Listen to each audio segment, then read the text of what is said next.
और हमारे गाने पर घोषकर मटकीपुर पंचायत के यानी अजीत सिंह जी मुखिया जी की तरफ से 501 रुपया पुरस्कार है। मई समान का सुनने कहती हूँ क्या कहती हूँ सुने से नम गम दिल। हेलो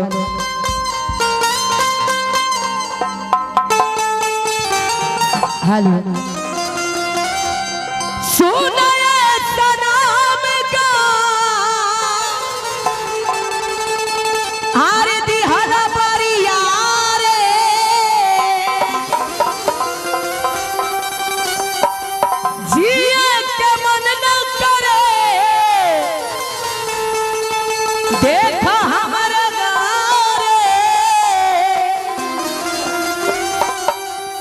हम कारी प्यार तो से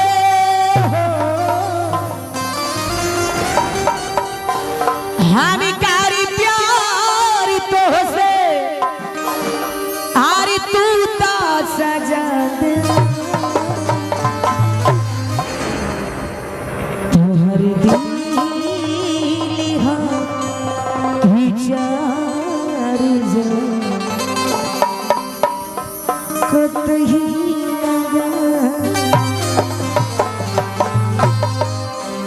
एक जगह रहे से बोर्ड भी सलामत रहेला चार्जर भी सलामत रहेला कि तुहर दिल हाँ की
सूते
जी हेलो। पैसा पकैल प्यार यार हो, पैसा पकैल प्यार यार तू ते भुला गई।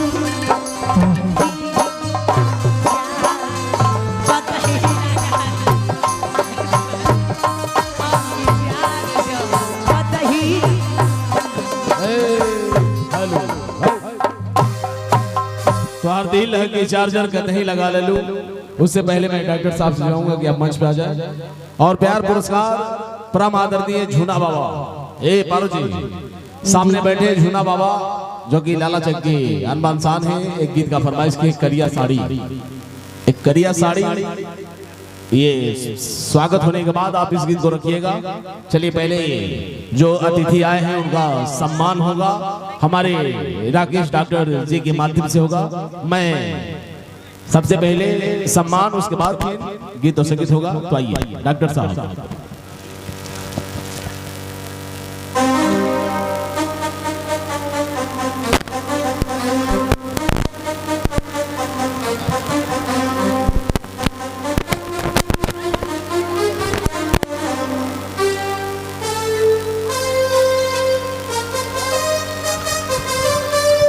हेलो हेलो हेलो, थोड़ा सा आप लोग बैक आ जाइए, बैक पीछे आइए। पारू जी आप आइए।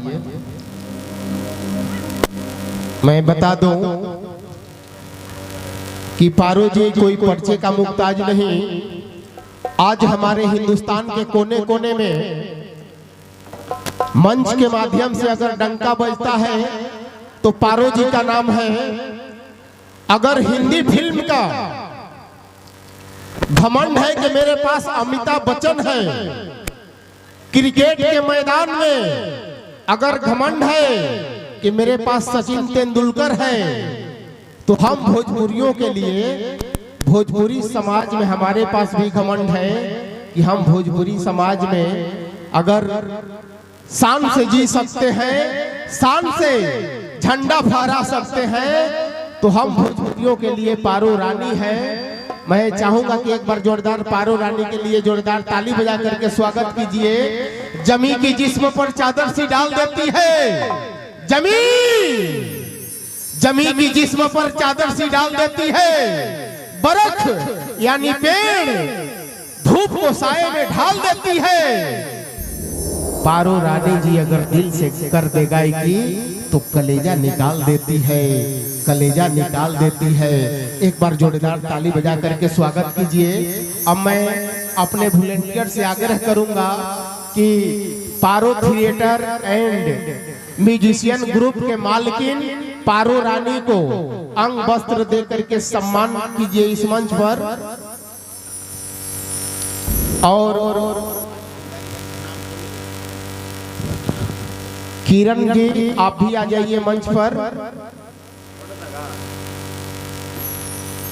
अंग वस्त्र दे करके सम्मान कीजिए, आप सम्मानित कीजिए। शीला जी आप भी आ जाइए।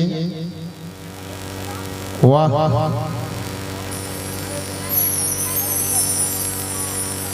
प्रियंका जी आप भी आ जाइए। इनकरा के मेरी साउंड वाला का है, सीटी मार लगला हो भाई। सपना जी आप भी आइए। सपना जी,